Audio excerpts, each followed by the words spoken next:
it's a fun, over the top cartoon.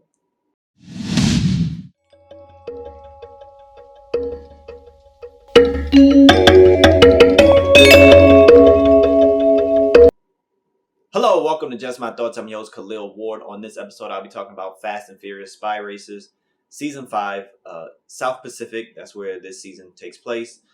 Every season is somewhere different. Season 1, you just in LA. Then you go to Rio, you go to the Sahara. Then they went to Mexico last season. South Pacific is kind of misleading. They do go to the South Pacific, but unlike in previous seasons, they come back to LA for a quick stop and then they go back, and it's just like an island. And you have the same cast: Tony, Cisco, Frosty, Echo, Layla. This time around, they are enticed by this driving app, and they all driving around trying to collect things. It's kind of like Pokemon Go in a sense, but with cars. And with Tony, he's the leader of the team, but he always wants to take credit. That's his issue this season.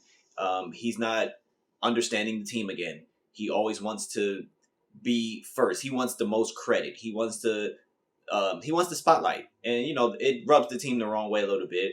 But in this season, they managed to take Tony out by having him kidnapped, and he's kidnapped by a bad guy that we met in season 1, the Russian who has the owl, who didn't get much shine in season 1, but this time around he's the main villain in this season, and he kidnaps Tony. He put him in a simulation where he's constantly driving, and he keeps seeing Dom, and he's trying to rescue Dom, and he's going through all these different simulations.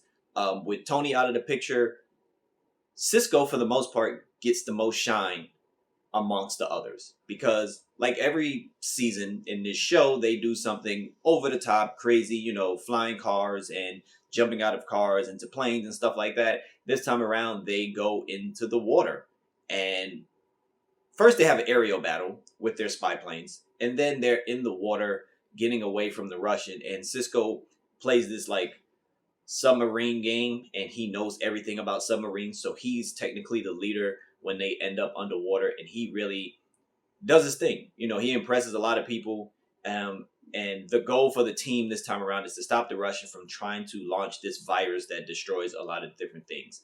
Again, it's over the top. It's only 8 episodes. Every season is 8 episodes, and it's fun. It's Fast and Furious. If you watch the movies and you're like, man, it's a fun movie I don't really take seriously because of the things they do, that's the same thing with the show. They do a lot of things you're like, how did they pull that off? Why did they even think of that? And it's fun. I really enjoy it. Every time it comes out, I'm excited. The seasons seem to come out pretty frequently, which is really good. And it's a lot of fun. The characters are fun. Every season they try to give somebody a little bit more shine rather than just everything focused on Tony. Like in the movies, everything is usually focused on Dom for the most part. So they try to give the others shine to, use their specialties to save the day, essentially. So Fast and Furious Spy Races Season 5, it's cool, but I wish there was a different location, because usually when you go to a different location, you learn something about that location in terms of the racing that they do. Like when they go to Rio, they do a certain race that's Gran to Rio. Even when they go to the Sahara, they do like a camel race, which is what they do in the desert, they say. So when they was in the South Pacific and it was like a deserted island at first and a lot of underwater stuff, you don't really get the knowledge of the location. So I would say for season 5, it takes a step back from season 4, which was a lot of fun. Palindrome does return in this season along with Miss Nowhere, but he's not in as much. So I hope going forward he gets to shine a little bit more, because he's a fun character and he balances well with Miss Nowhere. I enjoyed it overall, even though it was a step back from season 4. So Spy Races, South Pacific. If you watched it, please let me know what you thought about it. Thanks for watching. Thanks for listening. Deuces.